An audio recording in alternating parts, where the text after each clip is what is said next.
Akkam jirtu hordoftoota keenya kun Qophii Gombisaa Ogeeyyiiti. Qophiin Gombisaa Ogeeyyii akkuma maqaa isaatii ogeeyyiin garaagarii mari'achiisuudhaan karaa sarara saatalaayitii OMN isiniif dhiyeessa. Qophii kana karaa YouTube yookiin Facebookidhaanis argachuu akkuma dandeessan laayik gochuu yookiin immoo sheer gochuus hin dagatinaa. Qopheessaan Solomon Namarraati.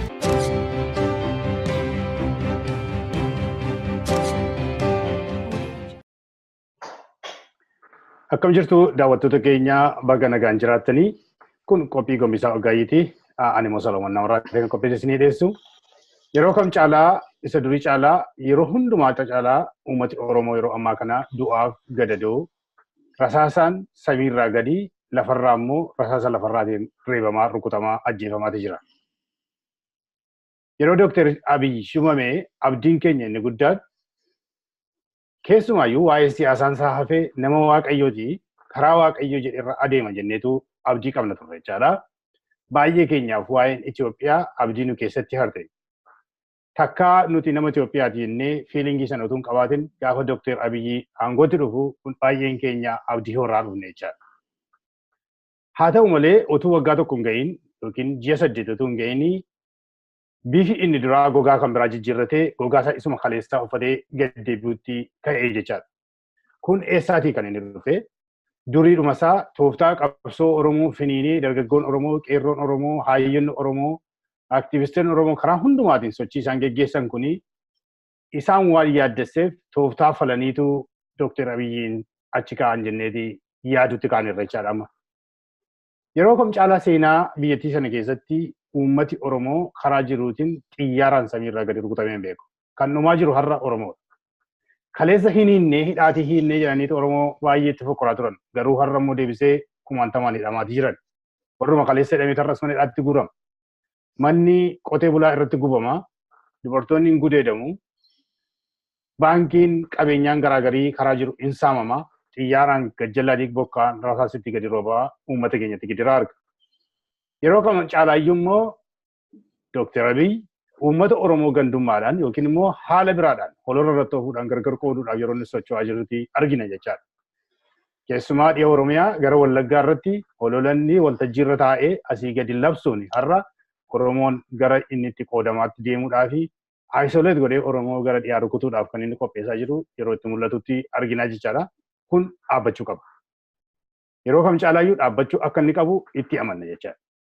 Kan ammoo kan tooftaan itti adeemaa jiramu Oromoo sabboonummaa, Oromoo naashinaalizimmaa haala garaagariitiin rukutanii balleessuudhaanii bifa Itoophiyaa ishee jedhamtu warra Minilik durii sana deebisuudhaaf yeroo isaan sossocho'anii in argina jechaadha.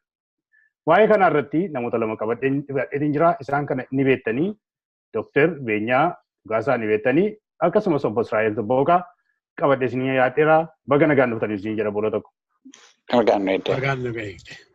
Egaa amma Dr. Beenyarraa hin jalqabaa. Dr. Beenya amma yeroo darbe na ilaaltani amma dhaaboleen siyaasaa Oromoo tokko yeroo biyya alaa kana turanii wanni gochaa turan warra Gimboo 7 wajjin yeroo isaan hojjetaa turan yeroo isaan waliin walii mallatteessaa waliin hiriiraa turantu ture jechaadha. Isaan kun har'a biyyatti yeroo galanii Gimboo 7 wajjin har'a hiriiruudhaani yeroo isaan aangoo argatan atattamumaan utuu ji'a tokko illee galanii turan warri kaan immoo gorsituu ta'anii mana mootummaatti yeroo isaan galan argina jechaadha. Isaan kanarraati eddatti isaan kanatti walitti dhufanii walitti dabalamanii warra Gimboo 7 jechuudha qabsoon Oromoo achi as galagalaniitu Dr. Abiyyis haa ta'u dhaabi isaanii mootummaan TPLF fi uummata Oromoo rukutuu irratti bobba'ee jira jechaadha. Kuni akkamittiin ilaaltan namooti akkas gochaa jiranii keessumaa dhaaba siyaasaa Oromoo qabsoo guddaarra turre jedhanii maqaa baay'een keenya yoo akka hayyuutti akka fakkeenyaatti duukaa deemnu kuni haala kana keessa otoo jiranii achi as galagalanii wanti kun dhaabbachuu danda'uun otoo dura jiraatu dhuguma waraanni adda bilisummaa Oromoo dhiya jiraatu suni nagaadhaan haasamee hiikamuun waan dadhabame natti hin fakkaatu. Kaayyoo waraana kanaa banuu maal jetteeti yaaddame? Galatoomii obbo Solomon. Yoo itti dhiyaattee ilaalte dubbii kana fedhiin isaanii hawwiin isaanii Oromummaa sabboonummaa Oromoo dadhabsiisuudhaaf fedha. Eessaa dhufa jettee warri Habashaa hawwiin isaanii abdiin isaanii kadhanni isaanii yoo barbaaddeyyuu sabboonummaa Oromoo akka dadhabu olaantummaa isaanii tikfachuudhaaf isaan nuuf ta'a jedhanii waan abdataniif han isaan hin goone hin jiru. Kan hawwiin isaanii. Kana gochuudhaaf kana fiixaan baafachuudhaan maal gochaa turanii warri Habashaa Oromoota warra adda bilisummaa Oromoo wajjin qabatamaatti dallananii alatti bahanii ala turan. Isaan kana ofitti qabuudhaan akkuma hanjaalaan agarsiisan fakkeessanii Oromoo irratti bobba'aniiru. Eenyuun qabatanii Oromoodhuma warruma kanaan dura hawaasa keenya keessatti beekamaa turan warruma kanaan dura hawaasa keenya keessatti politikaa Oromoo gaggeessaa turan isaan waan qabatanii Oromoo irratti bobba'uudhaaf hawwii wanta qabaa turanii fi isaaniin ammoo sitti dhimma bahaa jiru. Uummanni keenya kana hubachuu nutti jira. Uummanni keenya hubachuu nutti jiru. Oromummaan eenyuyyuu caalaa humna qabeessadha.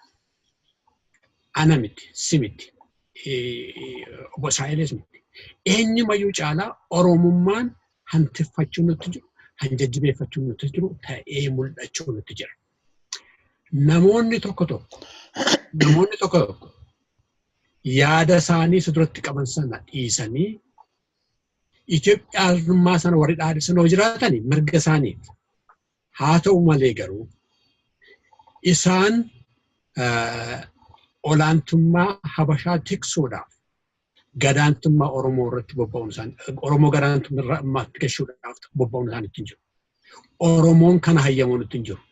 Oromoon lakkii anaaf Oromoodhaaf Oromootu beeka malee akka halagaatti yaaduun akka Habashaatti yaaduun Oromoodhaan sayyuun hin geessisu jedhee diduutu itti jira. Waa'ee gandummaa kana kaasaa jirta. Oromummaan ganda hundumayyuu caalaa amantii hundumayyuu caalaa olaantummaa qabaachuu itti jira.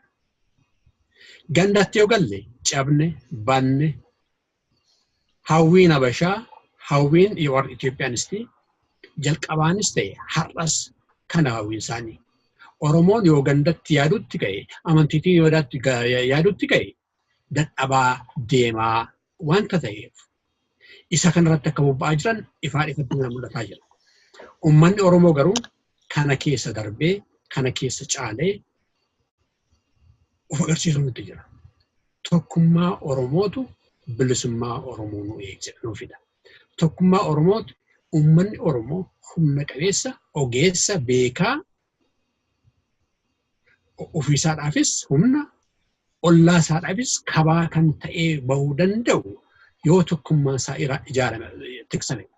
Ta'uudha baannaan garuu gandatti yaaduun gandatti caccabuudha. Tokko tokkootiin caccabuudha.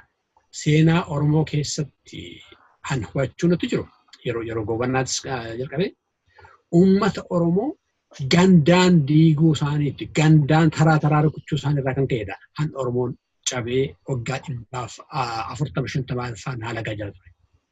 Kanarraa barannee kana keessaa bahuun nutti jira. Oromummaa sabboonummaa Oromoo jajjabeessine guddifne ofiifis dandeettii keenya ijaarrachuu halagaafis fala akka taanuudhaaf hirkoo akka taanii bahuun nutti jiran jechuu barbaadan. So obbo Israa'el mee asumatti dabaliiti akkamitti ilaaltamee dhaaboleen siyaasaa kan biraa nama biyya alaatti galeen kuni silaati. Silaa garaagarummaa sanallee qabatanii dhuguma waa'ee Oromummaa tonnaa ta'ee garaagarummaa sana qabatanii olitti araarsuuf Oromoo gidduutti nagaan bo'u waan barbaadan Itoophiyaa faarsuu danda'u akka barbaadan rakkina miti.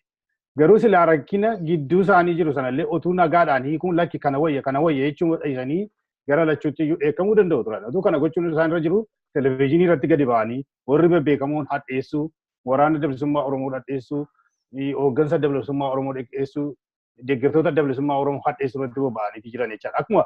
Akkuma dabbalee yaadegi ta'an jechaadha yeroo laatu. Akkamitti ilaaltameeti namoota akkas jedhan jira. Fayyaa ta'e Solomon. Egaa hundumti isaanii baasii mootummaan biyya bulchaa jiru sun kaffaluufiin hoteela taa'aa jiru. Kanaafiyyuu karaa biraa mindaan kaffalamaafii jira jechuun dandeessa. Sababa kanaaf waan mootummicha yoo deeggaran egaati baay'ee nama dinquu dhiisuu hin danda'a jechuudha. Maaliif yoo dhumayyuu farramtee qaxaramtee hojjechaa hin jirtu yoo ta'e mindaan amma sii kaffalamutti nama mindaa sii kaffalu sanaaf nama si qallabu sanaaf baabsuu qabdaa jechuudha.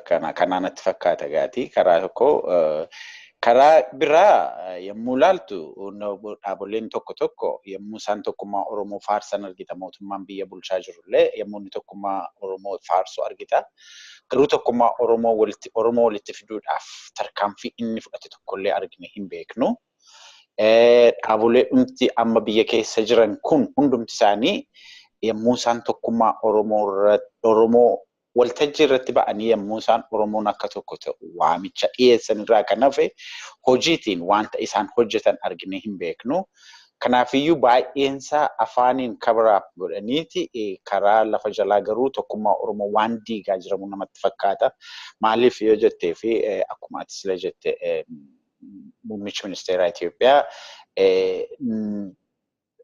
karaa isarraa waan hin eegamne tokkotu jecha yetunni jedhu dhageenyeerra. Maayinni Oromoo naannootiin qoqqoodu yookiinis immoo Oromoo lixaa akka biraa ta'etti akka Oromoo adda ta'etti Oromoo gara biraarraati adda ta'etti kaa'uu achi booddee ergi kana jedhanii booddee immoo walaanatti labsuu isumaayyuu immoo xayyaaraan rukutuu waan akkasiitu mul'ate gaatii. Kuni haala biyyattii sana keessa jiru keessatti haala ammaatti wanti biyya sana keessatti mul'achaa jiru baay'eensaa wanta gaarii fakkaachaa hin jiru.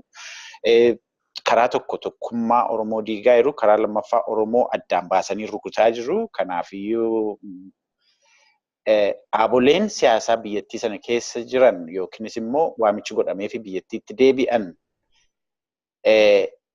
mootummaan hojii isaa kanarraati akka inni dhaabbatu wanta godhan hin qabanii. Oromoo rukutamaa jiru kana akka tarkaanfiin kun hin fudhatamne dhiibbaa geessisan hin qabanii. Warrumti sagalee guddaa qaban iyyuu jechuudha.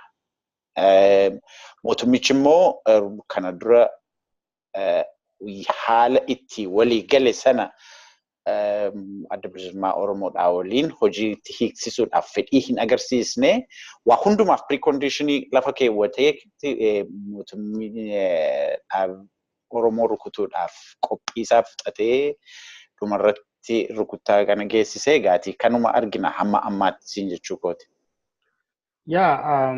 Amma inni ati ilaaltu Dr. Abiyyiin garuu Israa'elumatti hin deebi'a. Dr. Abiyyiin gaafa jalqabee ani keessumaa nama waaqayyooti waan hundumaarra siyaaseen naafe waan tokko nagaa buusa jedheetii yaadachaadha. Yeroo inni jaalala waan hundumaa kan fidu. Jaalalaan malee waliin ajjeenu, dhiiga waliin dhangalaasnu, qawweedhaan adeemuun ilaalcha warra mo'atameeti. Jedhee yeroo inni haasa'aa ture garraachaadha. Otuu waggaa tokko hanga ija 8 gidduutti ammoo nama biraa argaa jirra. Isa kamii Dr. Abiyyi jijjiirameera moo sitti isuma silaati moo akkamitti ilaaltame? Maal Dr. Abiyyi gaatii hundumti keenya baay'ee gammannee ture yeroo inni aangootti ol ba'e. Maaliif jalqabaaf gaatii yommuu dhiifama gaafatu rakkina mootummaan sun uummata Oromoo irraan geessise fi uummata Itoophiyaatti irraan geessise hundumaaf yommuu inni dhiifama gaafatee ummaticha biratti ba'ee uummata fuulduratti ba'ee dhiifama gaafatu kun nama gaarii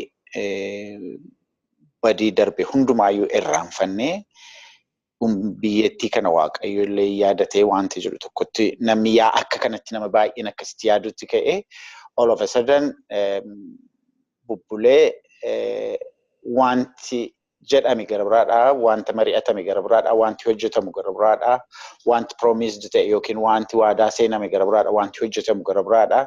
Ituma jedhuuti wanta inni yeroo jalqabaa dubbate sanarraati adda ta'a. addatee mul'achaa as ba'aa dhufeeti. Amma har'a yookiin kaleessaa kaasee nama gara biraa ta'e natti mul'achaa jira naan. Ergiin uummata sana waraana labseetii booddee ergii rukuttaan haleellaan xayyaaraa naannoo Wallaggaatti ta'eetii booddee Dr. Abiyyi akka kanaan duraatti ilaaluudhaaf hin danda'u jechuudhaan karaa koo. Yaa Dr. Beenyaa mee isumatti dabaliiti namoonni tokko kan isaan jedhanii miitu gooteerta garuu waan kee Dr. Abiyyi buleetu inni dubbatuuf eenyummaan isaanii dhugaa reefuu ba'aa dhufe. Inni barnooti isaa hubannaan isaa nama waaqayyo fakkaachuun suni deebi'ee koloneelummaa isaatu isa mo'aa dhufe kan jedhantu jiru akkamitti ilaalta?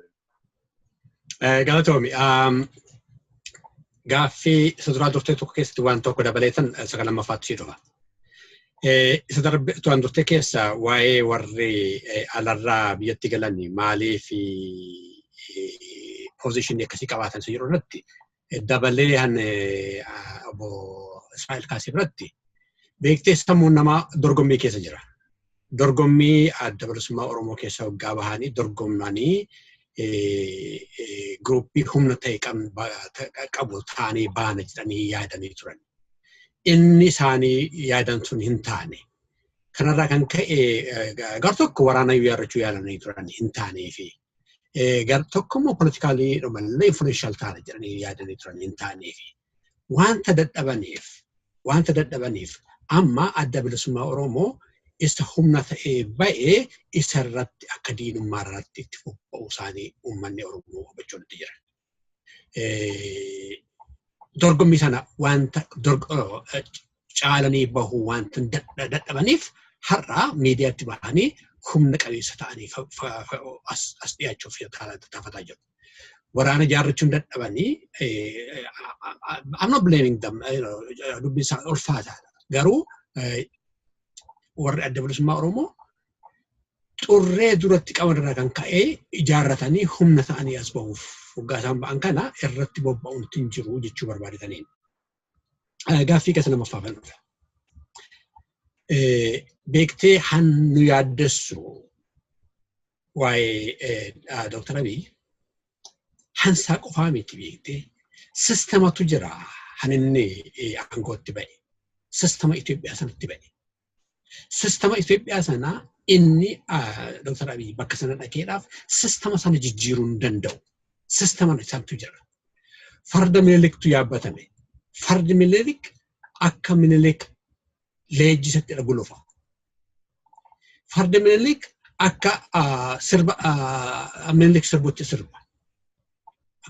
Kanarraa kan ka'e Dr. Abiyyi jalqaba irratti isuma ta'ee afwahuuf yaalee ture. Garuu amma maal hubannaa jirra inni isa ta'ee akka Abiyyitti ta'uu hin dandeenye. Gaafa carefully hubattoo taate mootummaan kun dadhabaadhaa jedhanii itti bobba'ani. Miidiyaa isaanii irratti ilaalte. Dadhabaadhaa jechuudha nama ajjeesaan jiru jechuu isaaniiti. Dadhabaa jedhanii yoggaa isaan itti bobba'an kan dadhabaa miti humna qabeessadha jedhee akka Minilik sana humna qabeessa ta'uun immoo nama ajjeesuu sana ture. Kanaaf as ba'e nama ajjeesaa. Kanaaf as ba'e nama hidhaa. Beektaa waa'ee Wallaggaan xayyaaraa rukuchuu kana yeroo dargiitti akka yaadaa turanii keezii lamatti dhaga'e. Keezii tokko jeneraal tokko booddeellee isuma yoo ajjeesanii jeneraal Gabra Kiristoos Bulii nama jedhamu garduma isaarratti bara cinqii keessa jiran sanatti fakkaata bara sana hintii kana nuu kenne gurbaadiyyaa tokko wajjin. Maal jedhee Wallaggaan xayyaaraa rukunna nuun jetti jennaan jenne malee giinoon farda yaabu jedhame mangistuutiin akkasichaa ture. Namtichi kun kana nuun jedhee torbaan lamaan turre namtichi kun ajjeesan. Lammaffaa keezii kana eenyurran argaa delegeetii dargiitu biyya Soviet Union vizitii gochuu dhufa. Dargii miti warra isaapa. Vizitii gochuu dhufaniiti magaala xiqqoo tokko keessatti ijoollee reefu afarraa baratanii dhaqanii vizitii gochuu barbaadu. Namtichi Wallagga irraa dhaqu tokko ijoolleen naannoo Wallagga irraa dhufaniiran jiru jedhee gaafata. Eeyyee jiru jedhanii gurbaa tokko waamanii geessu. Gurbaan kun yoggaa dhaqu nama Oromootu naa dhufe jedheeti akkam jirtu fayyaa keetii jedhaani. Inni namtichi kun afaan Oromoo hin beeku afaan Amaaraatiin dubbachuutti qaba. Gurbaan kun hin nahee Nugusee Fantaan argee jedheeti. Isa argeeti nahee baqate deebi'ee gara boodaatti deebi'e. Inni immoo akkamitti fudhate waan ani Amaara ta'eedhaaf na jibbee. Waan Amaara ta'eedhaaf harka na jibbee. Jara kana jeetii miigiitti reebuu nutti jira. Yoo kana goone malee Oromummaa sabboonummaa Oromoo kana cabsuu hin dandeenyu jedhe walgahii irratti namtichi kun kanarraa kan ka'e. Walgahii sanarran turreen nama tureetu information naa kenna. Han dargiin yaadaa ture hin goone. Dr. Abiyyi har'a raawwatee fi warri Habashaa gaafas hawaa turan har'as hawaa jiran galatoomichuu isaanii oolu. Eessaa dhufee farda Minilik sana wanta yaabbateef. Kanaaf Oromoon Dr. Abiyyi achi jiraachuunsa falanuuf ta'uu hin danda'u. Instituushinii keenya ijaarrachuun nutti jira. Sabboonummaa keenya guddifachuu nutti jira hin jennuufi. Garaantiyaan nu kennu Dr. Abiyyi achi jiraateef miti argine. Duraan turtee shakkaa turre amma immoo ifatti argineerra. Han humnatu nu ta'u qabeenya keenya humna keenya waan gochuu nutti jira. Oromummaa keenya jabeeffannee Oromummaan keenya sabboonummaan Oromoo 4 kiiloo sana yoo seenedha qofaadha falli keenya malee nam tokko achi keessa seenedhaaf fala kan nuu kennuu hin dandeenye argineerra. Yeroo Tafribantis amma tokko seenee ture beektee 4 kiiloo kana. Innis Oromoo irratti ajjeechaan ta'aa ture dhaabuu hin dandeenye. Inni kunis akkasuma farda sanatu farda Minilik. Minilik immoo Oromoo ajjeesuudhaafi. Ajandaan sanatu qabatameeti deemaa jira. Kanaaf homaa gochuu hin dandeenye. Personal level maybe ammayyuu inni sammuu isaan keessatti waa yaaduu positive yaaduu danda'a ta'a. Garuu sistema sana keessa wanta jiruuf kana gochuu hin danda'u hin dandeenye. Humna keenya sabboonummaa keenya guddifannee bakka sanatti garuu danda'u nutti jira malee nama tokkorratti abdannee taa'uun nutti hin jiru waan jedhu barbaachisu. Israa'el waan kee mutii godhata. Innaatis karaa tooftaa tokko keessaa namoonni tokko yeroo isaanii Abiyyi keessumaayyuu extremely Oromoodhaaf baay'ee dangerasiidha. Nama hamaadha. Isa kaan caalaarri warra Amaaraayyuu jedhanii haasa'u. Kana fakkeenyatti kan isaan dhiyeessan tokko amma waa'ee gandummaati. Waa'ee gandummaa waltajjii irra dhaabatee miidiyaan harka isaa keessa jira. Miidiyaa guddaan engadda Wallaggaan inni kennaan du'ee uummata Jimmaa Wallaggaan lolaa uummata Arsii Wallaggaan lolaa jedhee sammuu san namaa kee kaa'u. Yeroo militariin immoo dhaqee mana masaraa mootummaa galu uummati Oromoo asii yaa'ee dhufe jedhee gara naannoo ofiisaatti deebisuudhaa fi uummata Oromoo saba kan biraa walitti naquu yaaluudhaa fi tooftaa sanatti yeroo inni gargaaramu argita jechaadha. Engadda immoo waltajjii irra taa'ee yeroo inni waa'ee dambidoolloo biyyootti dabasu dambidoolloon akkaataa isaaniitti akka itti buunuu dhabne lafa dhannuu dhabne nuun jedhantu jira jechaadha. Maaliif Dr. Abiyyi kana akka dubbiin kun dubbii naannummaa ta'u hin beeku moo beekaadha kan inni godhatee yaadame? Galatoomii Solomon. Ilaamee kun waan tooftaa Dr. Abiyyitti gargaaramu qofatu hin ta'in tooftaadhuma warratti namoota biyyattii kana bulchan hundumti isaaniitti gargaaraman wanta ta'eef nu dinquu hin qabu baay'eensaa. Kun amma gandummaatiin Oromoo addaan baasuun kun ganaa itti fufayyuudhaan. Wanta kanaan dhaabbatu hin qabu. Maaliif miidiyaa isaanii irratti miidiyaa kampeen baay'inaan bal'inaan adeemaa jira. Oromoo lixaa, Oromoo Wallaggaa, Oromoo Bahaa waan akkasii irra deddeebi'anii kakaasaa jiru. Maaliif kun barbaachisee argiteette yoo ta'ee fi Oromoo protest kan inni ka'e Oromoon Bahaa Kibbaa dhihaati. Hundumti isaa tokkummaatiin ka'ee mootummaa sana dura dhaabbachuudhaan mootummaa aangoorra ture sana aangoorraatiif fonqolchuudhaaf yaalii guddaa godhee yoo jiraate iyyuu mootummaan sun itoo hin fonqolaatiin namni gara biraan bakka bu'ee mootummaa dhumti sun fuula isaa jijjiirratee nu fuuldura taa'aa jira ammallee. So mootummaan jiru kuni haaloo ummata Oromoo irratti qabu sana bahuudhaaf maal gochuutu irra jira? Haaloodhuma mootummoota biyyattii sana bulchaa turan itti dhimma ba'an sanatti dhimma bahuudhaan Oromoo gandaan qoqqooduudha. Kana gochuudhaaf immoo jalqaba taargeetii kan ta'e Oromoo lixaa jedheeti Oromoo Maccaa irratti duula bal'aa geggeessuudha.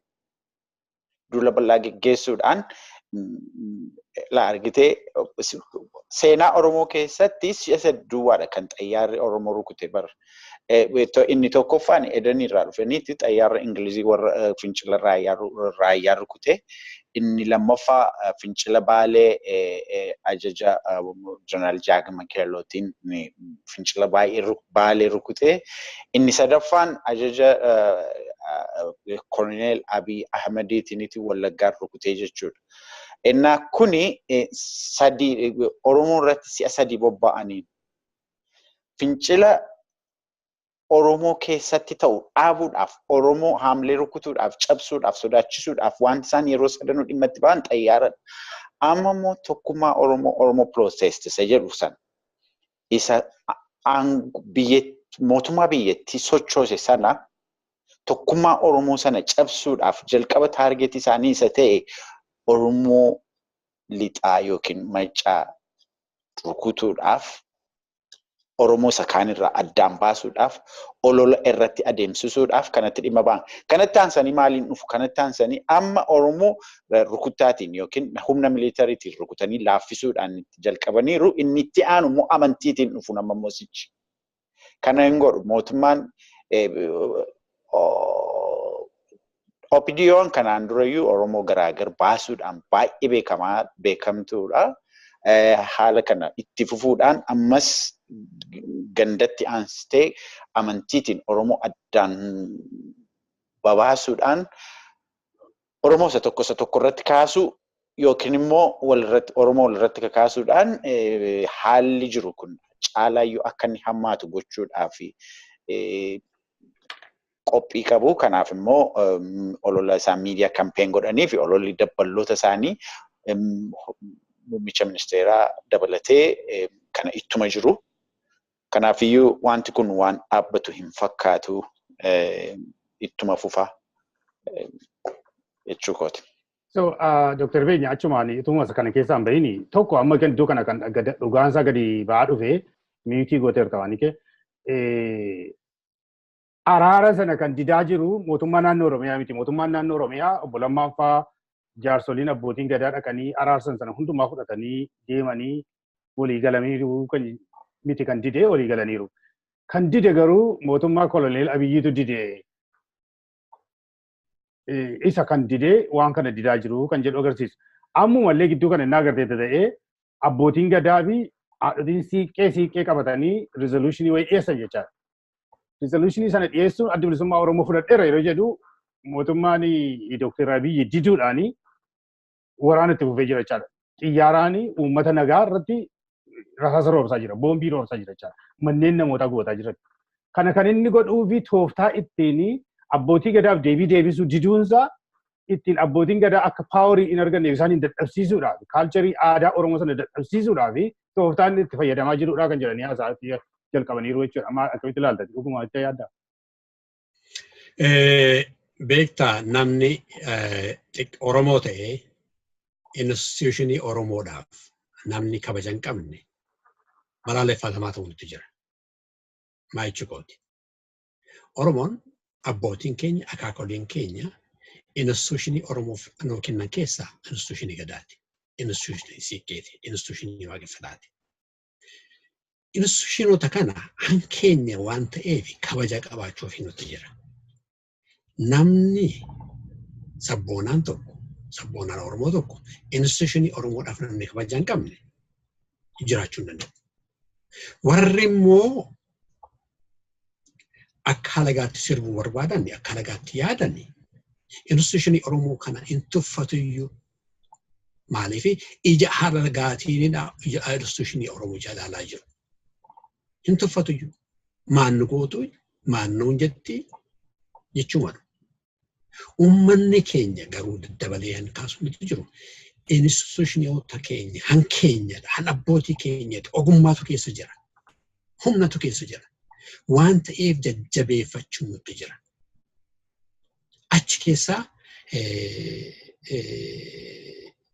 eenyullee akka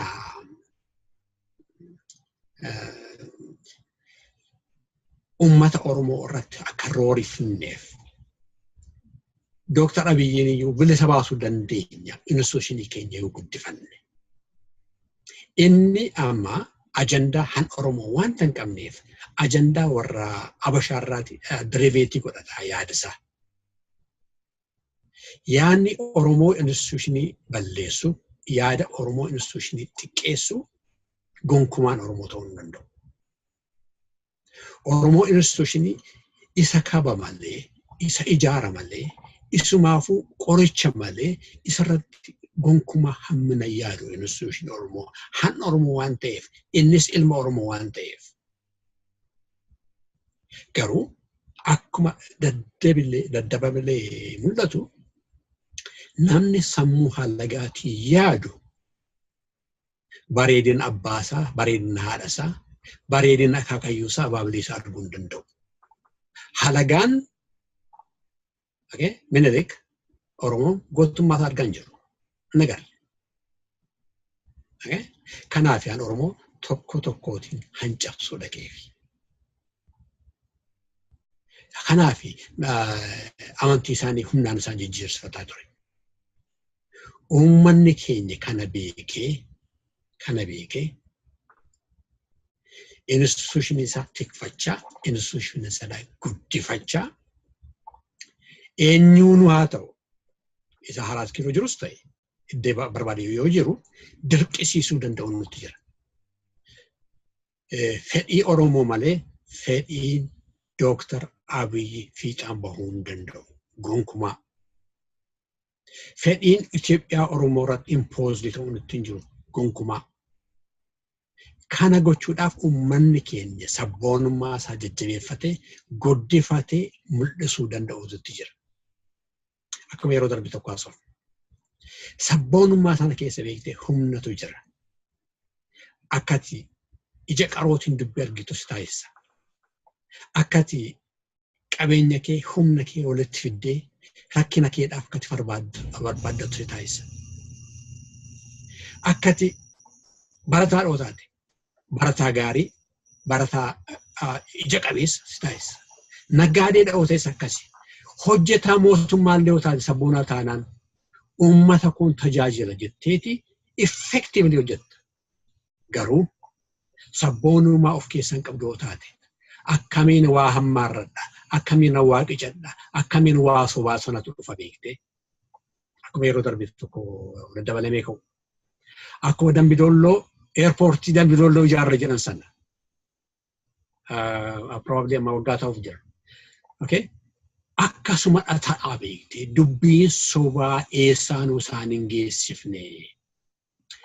Jalqabumarraa kan jalqabee OPDO'n sobaan ijaaramte. Mallas Zeenaawii warra TPLFitu isaan ijaare. Maaliif isaan ijaaranii? Oromoo irratti akka isaan gufuu ta'aniif. Jarri kun yoo ofiif jedhan ofiifaa dhaabbatan, ofaa qarani, ofaa qajeelchani. Ta'uudha baannaan seenaan addunyaa kana keessatti uummanni of ijaare, uummanni sabboonummaa isaa guddifate eenyuyyuu fuuldura dhaabbachuu hin danda'u. Amma tattaaffiin jiru jira amma Oromoo kana gandaan hiruudhaaf. I assure you, uummanni Oromoo kana keessa darbeera. Uummanni Oromoo kana caalaa guddaadha. Tattaaffiinsa seenaa taatee hafti within no time. Uummanni Oromoo tokkummaa isaa keessa humna wanta jiru wanta beekuuf waan akkasii kun Oromoo dhaabuu hin danda'u. Kun dhibbatan dhabana. At the end of the day, beektee Wallaggi Jimma irratti olaantummaa hin qabu. seenaa keessatti mul'anne. Amma bakkeetti bombirree mamaa jiru. Institutionii Oromoo ta'e sana tikfachaa jirraadha jedha uummanni naannoo sanaa jira jechaa jiru. Akkuma isaan jira Jimmatti jechaa jiru. Beeku amma kaleessuma kana. Magaala Dr.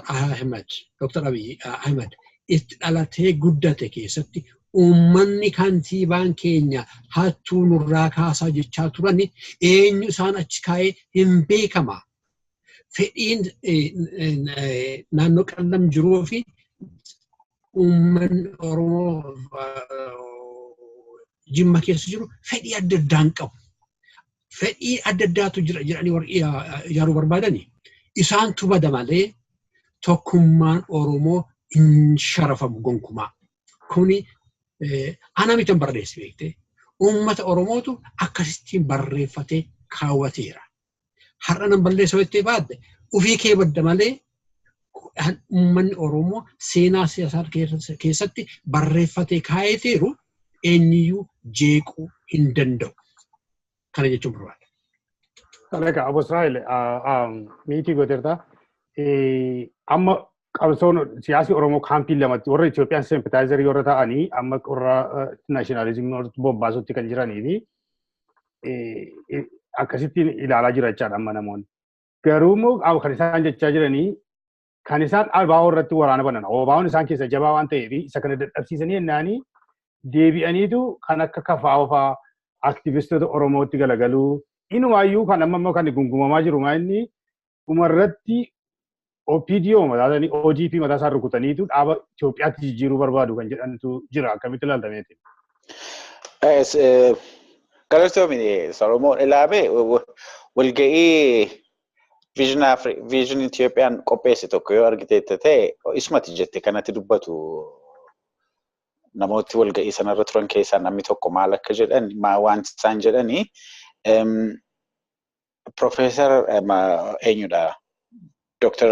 Abiy paarlaamaa sana diigee konstituushinii sana jiru sana haqee paarlaamaa diigee achiiti ofiisaatii fi Prime Minister biyyattii kanaa ta'ee paartiin isaa immoo Oromoo Democratic Party tun tahin Itoophiyaa Democratic Party ta'ee ba'uu qabaa jedhaniitu walga'ii irratti haasa'u.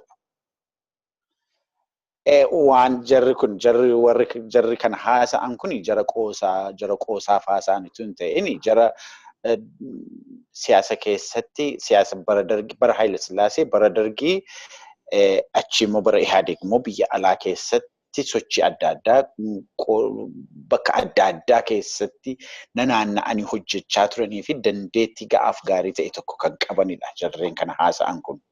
Jarreen kun lafumaa ka'anii haasa'u otoo hin ta'in wanta ta'uu jiru tokko wanta ta'uu malu tokkodha kan isaan achirratti haasa'an akka recommendationitti dhiyeeffataniidha kana.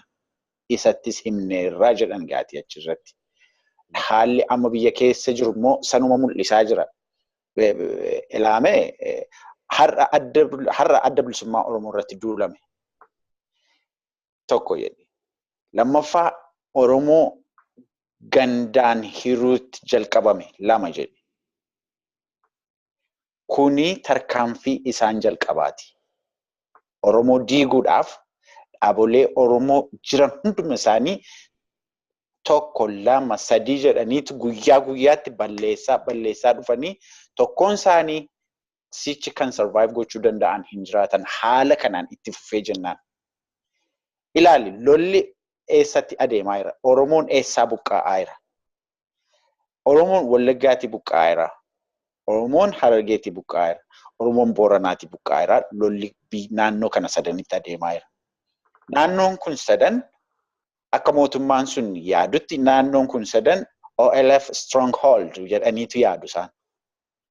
Naannoo kana buqqisanii uummati naannoo kana buqqa'ee economically weak tahee waan nyaatu dhabee yommuu faca'ee bakkee bakka jireenya isaarraa buqqa'ee adeemu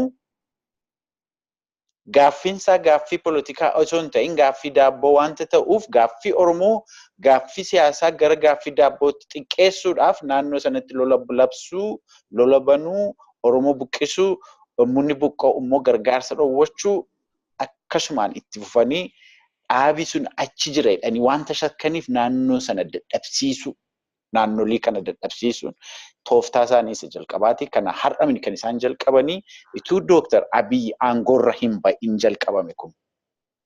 Dooktar Abiyyi eenyutu jalqabe?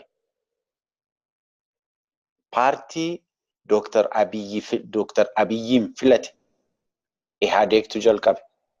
Har'as Dooktar Abiyyi Ihaadeegin hoogganu. Har'as Dooktar Abiyyi Proogiraamii Ihaadeegiti fiixaan baasaa jiru malee isaatii Oromoodhaaf sagantaa addaa tokko fudhatanii hin dhufne.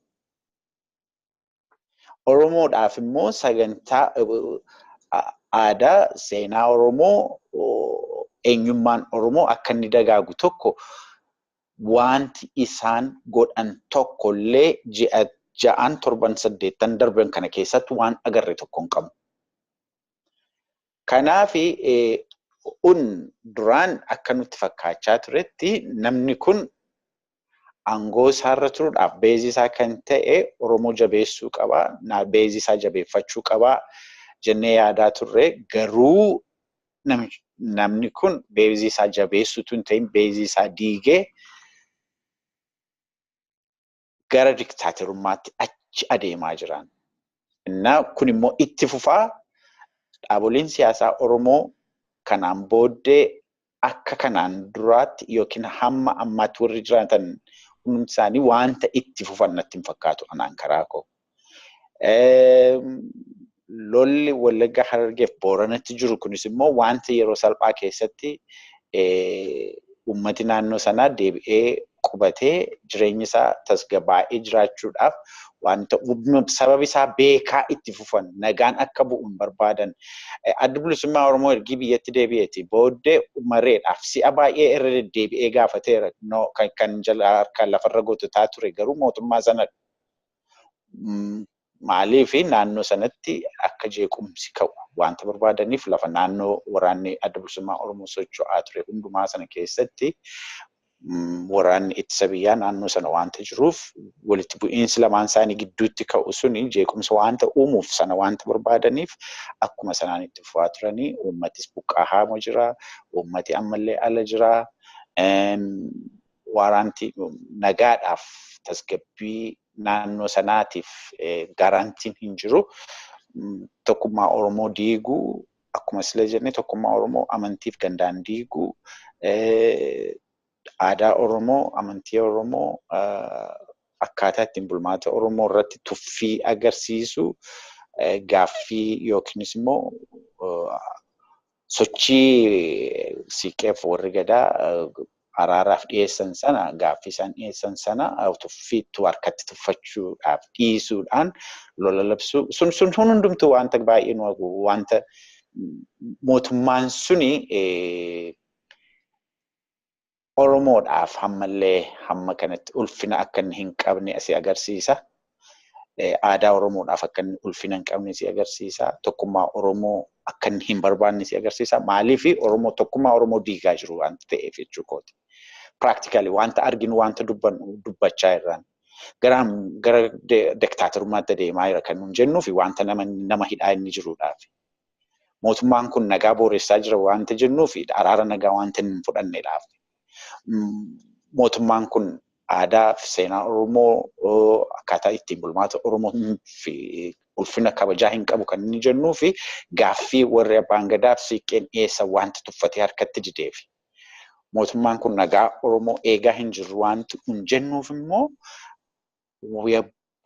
gaaffiin araaraa dhiyaatuuf araara didee lola wanta labsuudhaaf. Hundumaaf sababaan dhiyeessaa jirraan. Wanta sababa hin qabne tokko mootummaa kana ofumaati abaaruudhaaf yookiinis immoo mootummaa kana balaaleffachuu qofaaf itoo hin ta'in ragaa qabnu tarreessaadha. Ragaa jiru wajjin wanta fakkii mootummaan kun wanta inni fakkaatu dubbachuudhaaf kan inni dubbachaa jiru siin jechuu kooti. Beenyaa gaaffii masanatti gaafadha. amma gidduu kana jeneraal Ujuloonii paarlaamaa Itoophiyaatti bahee fokkoraa ture jechaadha. Fokkorsuun isaa suni direct warningiidha. Warruma paarlaamaa keessaa sodaachisuudhaaf akka isaan gaaffii hin kaasnee fi dhaaboleen siyaasaa Oromoo kan biraas akka isaan gaaffii hin kaasneef sodaachisuudhaaf waan akeekkatamee beekaa ergamedha. Kuni deemeetu dhaabolee siyaasaa adda bilisummaa Oromoo rukutanii dhaabolee siyaasaa warra kan sanyii akka Faawaa sanyii kan Boqoraraa fa'aa Baqqalaa fa'aa aktiivistoota Oromoo warra sabboontota rukutuu amma fakkeenyaaf Jimmatti jaawwar Jimmaan dhaqeenyaanii bilbilanii akka namoonni yaaniif gochaa turanidha. Jedhaniitu haasa'u akkamitti ilaaltamee jira? Beekte seenaa nama Protestant Churchii Jarman keessaa gaggeessu tokko seenaa isaa na yaadachiise. Maal jedhe seeti? Yeroo bara Hitler nama jiraatedha. Duraan jedhe jalqaba irratti warra Labour Unioniif dhufanii jedhe. Ani Labour Union keessa hin jiru. Waggaa isaan hojjetan calluman jedhe. Lammaffaa irratti warra Communistiif dhufanii jedhe. Ani Communistii miti calluman jedhe. Sadaffaa irratti kanaaf dhufanii jedhe. Isaan innis calluman jedhe. Warra Kaatolikiif dhufanii jedhe. Ani Kaatolikii miti calluman jedhe. Gaafa kan naaf dhufanii jedhe. Gaafa naaf dhufan hundumtuu dhumeeraa naannaa dirmatu dhabee jedhe. Isaan kun amma akkanatti ilaalu kanatti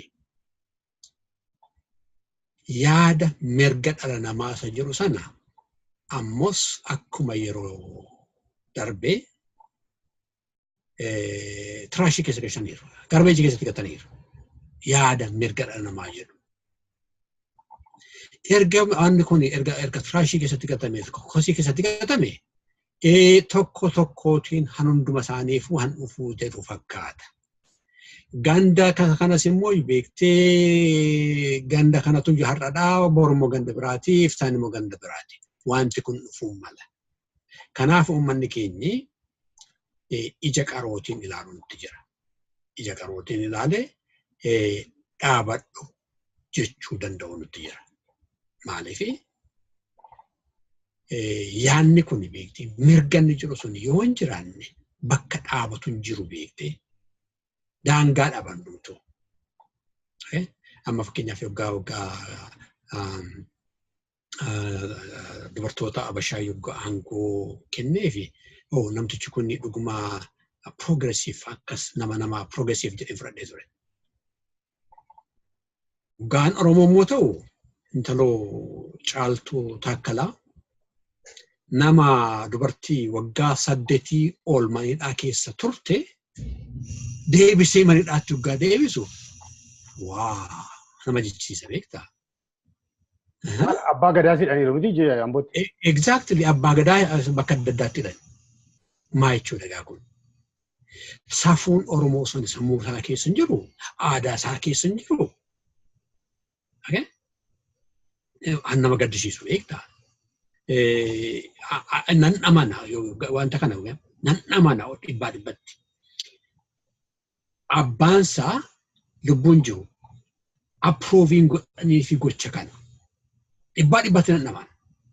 Akkamittiin ummata Oromoo irratti bobba'aa namtichi kun aangoodhaaf jedhee. In fact, aangoo isaan itti falmaa jiru hin jiru beektee. Gaaffiin jiru Oromoon fiixaan bahuu danda'u ajandaan Oromoo. Itoophiyaa diiguu ijaaruu miti. Irrelevant. Itoophiyaa sana keessatti Oromoon ijaaramuu danda'a. Yookiin Itoophiyaa sana alatti Oromoon ijaaramuu danda'a. Oromoon ijaaramuun itti jira whatsoever. Yoo ijaaramne qofadha humna taanee bahuu hin dandeenyu. Yoo ijaaramne qofadha. Adda bilisummaa Oromoo instituushinii Oromooti. Gadaan instituushinii Oromooti. Siiqqeen instituushinii Oromooti. Dooktar Abiyyi dhaabasaa ODP akkan instituushinii ta'ee bahu tattaafachuudha malee instituushinii Oromoo diigee tanaan koo guddifadhaa. It's illogical.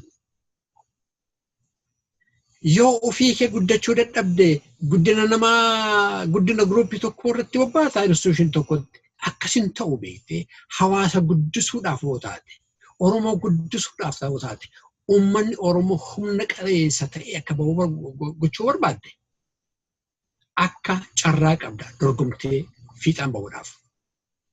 Isa dorgomee fiixaan bahu tattaafate dinqisiifachaa yoo dandeesse of ijaaruudha malee isa ijaarame diiguun bu'aan of hin qabu. Bu'aan of hin qabu. Yeroo ammaa kana uummata of ijaaretu falasaa barbaadachuu danda'a. Uummata of ijaaretu nagaa isaa tikfachuu danda'a. Uummata of ijaaretu jijjiirama addunyaa kana keessa deemaa jiru kana keessatti rakkina isaadhaaf fala barbaadata. Amma climate change jijjiirama qilleensaa. Humni xiqqaan waan akkasaan fuuldura dhaabachuu danda'u miti. Uummanni keenya of qindeessu nutti jira. Aadaa keenya irratti hundoonee of qindeessinadha fala barbaaddanna. Instituushinii Oromoon ijaarrate salphisuun, gadaa salphisuun, siiqqee salphisuun balaa gara fuulduraatti irratti qopheessuudhaaf. Balaan bira tokko waa'ee kilaameetii jechaa jira, waa'ee jijjiirama qilleensaa. Haala gaanuu irratti bobba'uudhaaf hidhataa jira. Haala gaanuu irratti hidhatee irratti bobba'aaf qophaa'aa kanarratti fuuldura dhaabbachuu dandeenyu yoo qindooneerra ta'edha. Qindoomina kanaafuu instituushinii keenya barbaachisa. Siiqqeen bakka siiqqeetti, gadaan bakka gadaatti, adda bilisummaa Oromoo bakka adda bilisummaa Oromootti, ODPnis humna akkasii ta'ee bahuu danda'u nutti jira. Humna akkasii ta'ee bahuudhaaf isaan gochuu nutti jiru idea and ideology, Oromoo centric ideology keessatti baafachuu danda'u isaanitti jira. Ethiocentric ideology uummata Oromoo bareedina Oromoo arguu hin danda'u, jabina Oromoo arguu hin danda'u, rakkina Oromoon rakkina isaadhaaf fala akka barbaadatu arguu hin danda'u. Kanaafuu ajandaa Itoophiyaa namaa isaa osoo dhiisanii ajandaa Oromoo barbaaddatanii eeyyee isaan instituushinii tokko humna qabeessa ta'anii bahuu danda'u. Rakkin isaanii achii ka'ee farda Minilik gulufaa laga ceesisuu hin danda'u Oromootiin. Garbummaa osoo duraan turtii sanatti nu deebisuu dhawote malee. Kanarratti Dr. Abiyyi deeply onnee isaa keessatti gaggalaga ishee ilaaluu danda'u isatti jira. Tiisiyaa tokko tiisii inni barreesse dubbiseera. Social capital jedha. Inni irratti hojjete. Waa'ee nagaa irratti barreesse. Tiisii kee eessa keessitoon jedheetuun argee gaafadhe. Eessa keessame?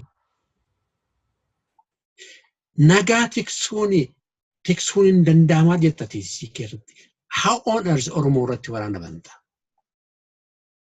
Difference jiru, addaddummaan jiru, teenyee murteeffanna, teenyee fala barbaaddanna jechuun eessa dhaqe?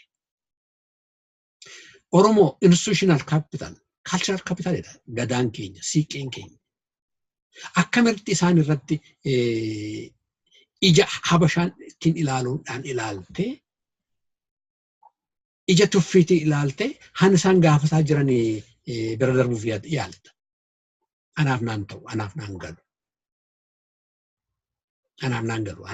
Gonkumaa naaf fudhatamuu hin danda'u.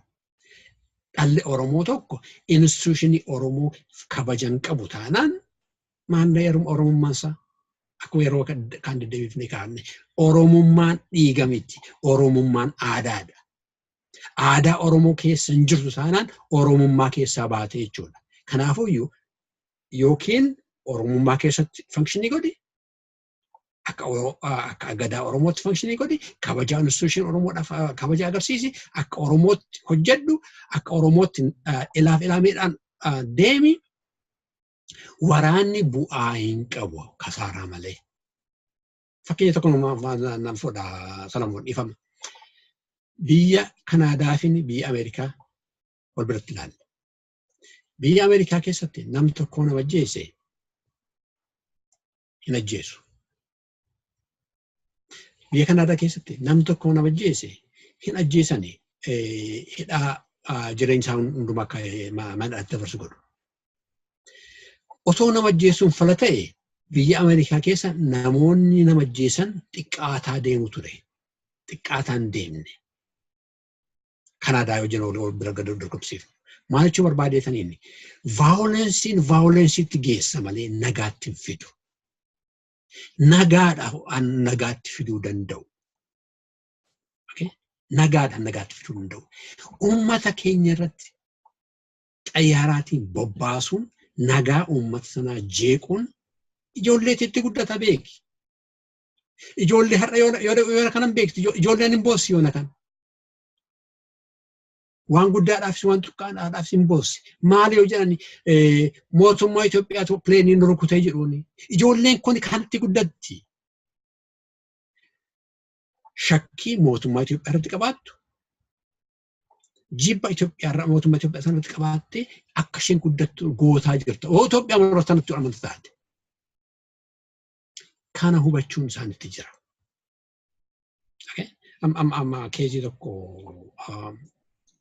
keezii nama tokko waraana bilisummaa Oromoo keessa jiru tokko maqaa nama tokko nagaye. Maal nagaa beektaa?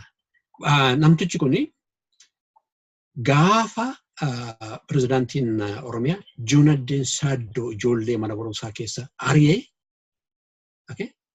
garatti gargaaruu dhabeeti waraana bilisummaa Oromoo seene. Amma eenyuutti gaafatama namtichi kun aarii mootummaa Itoophiyaa sanarratti yoo qabaateef. Isa mana barumsaatiis ari'ee moo? Dogguraan isa mana barumsaatiis ari'ee moo? Isa ari'amee akkaman ari'ame jedhee aaree sanatu balleessan. Isa ari'ee Juunaddeen Saaddooti. Waan akkasii kana walqabataa ta'uusaa arguun isaanitti jira. Walqabataa deema. Seenaan uummata keenya taniin inni himamaa jiru yeroo hundumaan dhageenyaa jirru. Minilik kana nu godhee, minilik harma muree, minilik harka kutee hin agarre garuu seenaan sun nu darbeera. Kana deddeebisuudhaaf kana kaasuuf yoo hidhaa kennitee fi nagaati karaatii booddee gara fuulduraatti deemna nagaatiin yoo ta'e gara fuulduraatti deema malee ajjeechaan falan ta'u nama reebuun falan ta'u qe'ee namaa diiguun falan ta'u nagaan tu faladhaa jechuu barbaadetanii. Galatoomii Israa'el amma gidduu kana ilaaltu warri Abiy amma Finfinneen iyyuu Addis Ababaanii maappii warra Amaaraa jala galteetti jedhaniitu dhiyeessaatti jiran jechaadha akka sochii isaanii ammaatti. Dhiyeenya kana immoo amma horii guddaadhaan Finfinneetti iyyuu mana ijaarrachuuf akka isaan qophaa'aa jiran dhaga'amaa jira. Warri isaati immoo gammachuudhaan biyya balleessaa jiru. Inni ilaalticha. Oromoo qaanessuun Dr. Abiyyiif bu'aa maalii qaba? Dhuguma innaa ta'e waraana bilisummaa Oromoo kana wajjin haasa'anii dhuguma waraana bilisummaa Oromoo hammeenya qabaatee wajjin haasa'anii nagaa hiikutu dadhabamee innaanitti Tigiraanii dhaqanii dheengadda yeroo waraanni isaanii karaa cuuf harka qabatanii adeemu sagadaa. Maaliif Oromoo amma kan salphisuun amma kana qaanessuun amma kana dhiiga isaa dhangalaasuun barbaachise miyuutu gooteerta mee ilaalame.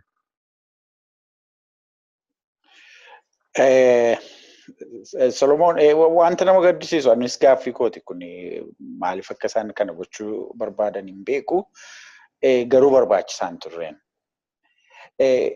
Akka amma argaa jirrutti waraanni kaleessa xayyaarri kaleessa naannoo lixa Oromiyaa rukutuudhaaf bobba'ee feestaa ture naannoo warra isaati bira baay'ee gammadanii kana himachaa turanii isaaniif gammachuudha. Yommuu Oromoon dhiigu yommuu Oromoon rukutamu hin gammadu yoo argiteetta ta'e naannoo Gondaritti rakkinni xinnoon tokko taatee makalaakiyaanitu karaa deemu karaatti cufanii yeroo namni muraasa tokko makalaakiyaa wajjin walitti dhukaasa banameen namni miidhamu isaaf addunyaa kana guutuutu tocho'a. Yommuu Oromoo irratti waraanni bobba'ee Oromoon rukutamu garuu gammachuutiin kabaroo rukutu jechuudha. Innaa dhugaa kana Prime Ministerichitu ni hubata ta'eeti akkam gaariidha beektaa. dhugaan kuni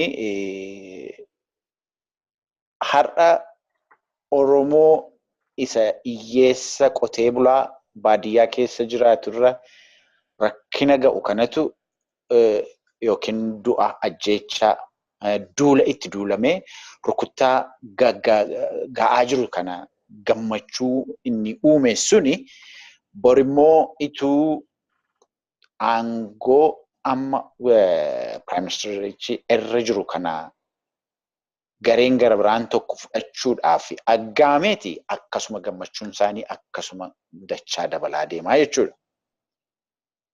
Ani ituu aangoo ODP'n akka Oromootti aangoo qabatee innaa aangoo sana dhuunfatee dhimma hin qaban isarraatti rakkina hin qabu. Garuu nagaa Oromoo tiksuu qaba dhaabi sun akka dhaabaatti akka mootummaatti ODP'n nagaa Oromoo tiksuu qaba. Akka dhaabaatti akka dhaaba Oromootti ODP'n tokkummaa Oromoo ijaaruu qaba.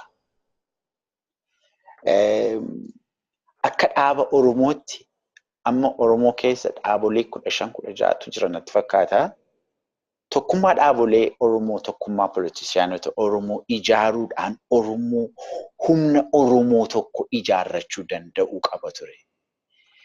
Kana gochuudhaan beezii isaa rukutee of jalaati balleessuurra tokkummaa Oromoo diigee Oromoo facaasuurra dhaabolee Oromoo rukutuudhaan Oromoo dadhabsiisuurra ijaaruudhaan dhaabolee Oromoo ijaaruudhaan beezii isaa jabeeffachuudhaan Oromoo jabeessuudhaan Oromoon akka jabaatu ofiisaafis jabaatee akka achi ol ba'u gochuu danda'uutu irra jira ture. Unfortunately sana gochuu hin dandeenye rakkina amma dhufu qaanii amma ilaallu isa halagaan ittiin nutti kolfaa jiru kana haala barbaadamne tokko keessatti uumameera. Kanaafiyyuu badii ishee kanarraati ituu baratanii akkuma amma jenne nagaa Oromoo tiksanii tokkummaa Oromoo ijaaranii tokkummaa dhaabolee Oromoo ijaaranii beezii Oromoo jabeessanii Oromoo humneessanii achi ba'uu danda'aniiti hunda keenyaaf gammachuudha. Ituu kanarratti hojjetanii baay'ee itti gammadaan karaa koo. Talaga Dr. Beenyaa amma gara dhumaatti ulfaaduun irra rakkoo kana keessaa ba'uudhaaf abbootiin gadaa harmootiin siiqqee edda gaaffii gaafatanii gaaffii sanaaf deebii dhabaniiti tarkaanfii attamii fudhachuu qaban kana booddee akka kanatti callisnee teenyee dhaggeeffannee gungumuun hin danda'ama moo uummati Oromoo daangaatii ka'ee hiriira nagaa bahuutu jira. Dargaggoon hiriira nagaa bahuutu jira. Abbaan siiqqee bahuutu jira moo maal gochuutu nuti jira? Addi bilisummaa Oromoo kan akkamitti gala bahuu qaba? Yaada keessa isa guduunfiin. Gaaffii duraan tutte kaaftee tokko keessatti waa tokko dabaluu barbaade. Gaarii. Waa'ee Finfinnee. Beektee qabeenya qaban itti bobba'anii baasanii beektota isaanii itti bobbaasanii yoo danda'an Oromoo theoretically Oromoon Finfinnee irratti kileemii akkan goone gochuudhaaf han isaan goone hin jiru.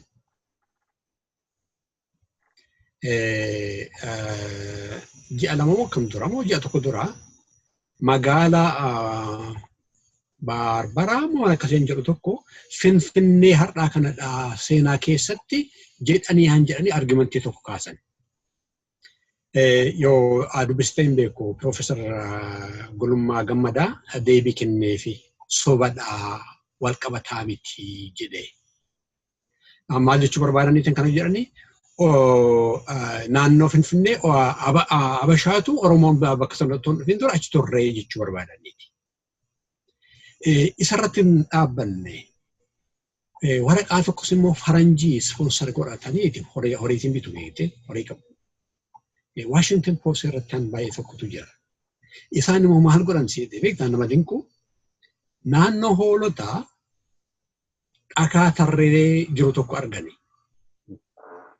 Dhakaa tarree galee jiru kanarraa arganii maal jedhu mana sagadaa kiristaana ortodoksii naannoo sana kan turedha jedhanii barreessanii Washington Post irratti.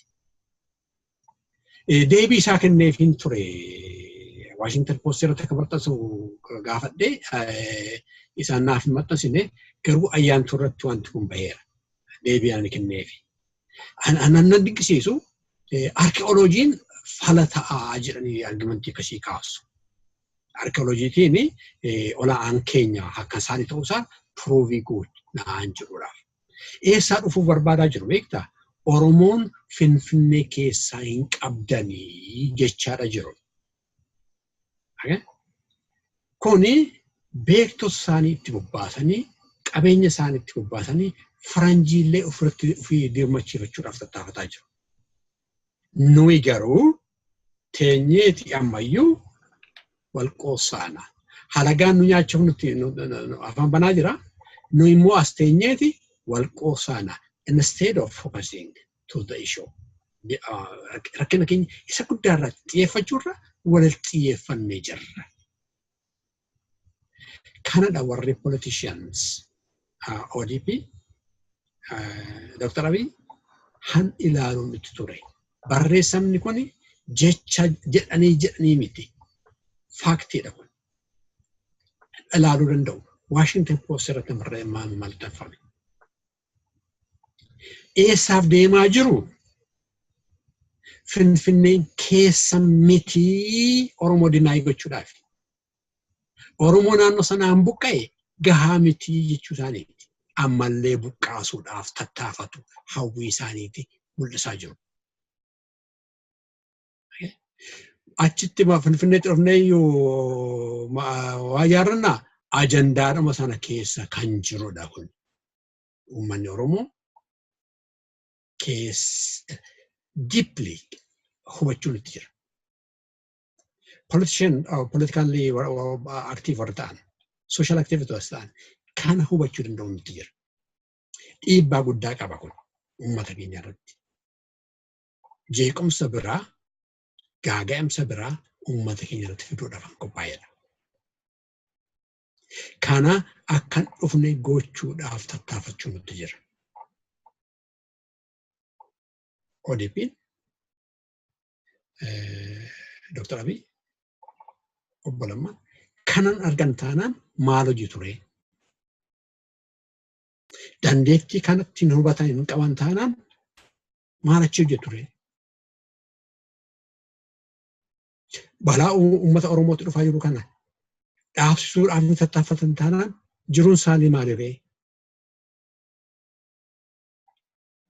Kana akka of gaafatan hin barbaada. Kana irratti akka isaan yaadan hin barbaada. Uummanni keenya kaleessas buqqa'ee, har'as buqqa'ee, boruus akka buqqa'uudhaaf waggaa isaan tattaafatan akka homtuun taaneetti taa'ee ilaallaa. Ani ilaaluun nutti hin jiru hin jedha. Uummanni keenya maal gochuu qaba? Uummanni keenya ammoos of ijaaruu nutti jira. Dr. Abiy yoo inni barbaade karaa Oromoo irra deeme adeemu. Mirga qaba. Hoogganaa ta'ee bahuudhaaf mirga qaba. Yoo karaa Oromoo irra deeme. Karaa Oromoo irra deeme, karaa Habashaa irra deeme Oromoodhaaf iddoo bu'uu hin danda'u. Inni isaa beeku, uummanni keenya isaa beeku kan. Farda Minilik yaabbatee biyya Oromoo keessa galmaamuun ittiin jiru. Farda Oromoo yaabbatee yoo deema ta'e malee. Yaada Oromoo qabaatee, sammuu Oromoo qabaatee, qalbii Oromoo qabaatee, instituushinii Oromoodhaaf kabajaa kennee aadaa Oromoo keessatti kennanii fudhachuudha malee waraana walitti bobba'uun hin jiru. Kennanii fudhachuu sana yoo sammuu isaa keessa hin jiru ta'e farda Minilik yaabbatee deemaa jira namichi kun. Uummanni keenya diddaasaa karaa tokkos karaa lamas karaa hundumaa agarsiisuutti jira. Ammaaf uummanni keenya ganda hundumarraatiyyuu qe'ee hundumarraatiyyuu karaa manguddoota isaa karaa gaggeessota amantii karaa abbaa gadaa karaata haadha siiqqee tokko lama miti. Hundumtu qeen hundumtu qeen hundumtu keessumaayyuu qeerroon Jimmaa Oromummaan Jimmummaa caala sana caalaa akka inni ta'e agarsiisutti jira. Manguddoon Jimmaa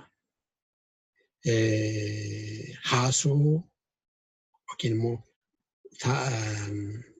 ilaalcha inni injekti gochuu yaale sana isa caalaa akka ta'an agarsiisuu danda'uun isaanitti jira. Ummata Oromooti humni keenya gandummaa miti. Kan agarsiisutti jira qeerroon Jimmaa fi manguddoon Jimmaa. Dhumarratti ummanni Oromoo han humna ta'ee ba'u Oromummaa irratti hundaa'e waan ta'eef hundumti Oromoo hundumtu bakka jirurraa karaa manguddoosa, karaa haadha siiqqee, karaa waaqeffataa, karaa gaggeessitoota musliimaa, kiristaanaa hundumtuu karaa isaatiin xalayaatiinis dhaqaniis isaan dubbisuu tattaafachuu nutti jira. Yoo isaan immoo isaan dubbisuu didan yeroo har'aa kana sooshaal miidiyaatu jira. Sooshaal miidiyaatti miidiyaa adda addaa irratti himachuu danda'u nutti jira.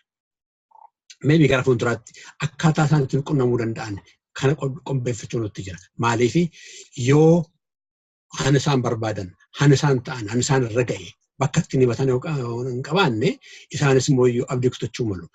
Nuyi wal qabannee gara fuulduraatti deemuu dandeenyu, humna walii ta'uu hin dandeenyu yoo wajjin hojjenne waan ta'eef walitti himachuu danda'u nutti jira. Waliif dhaga'uu nutti jira. Kuni gaaffii nan qabaatu jechuun barbaadetanii. Mee ati gaasa dhumaa ati manguddoon jechuun maal gochuu durutti jira? Abbootiin gadaa, siiqeen, dargaggoon, qeerroon, harmootiin maal gochuutu nutti jira? Deemee hiriira nagaa bahuu jalqabuun nutti jira moo adda bilisummaa Oromoo maal gochuutu jira waan kana itti yaadame? Ni miitu godhe.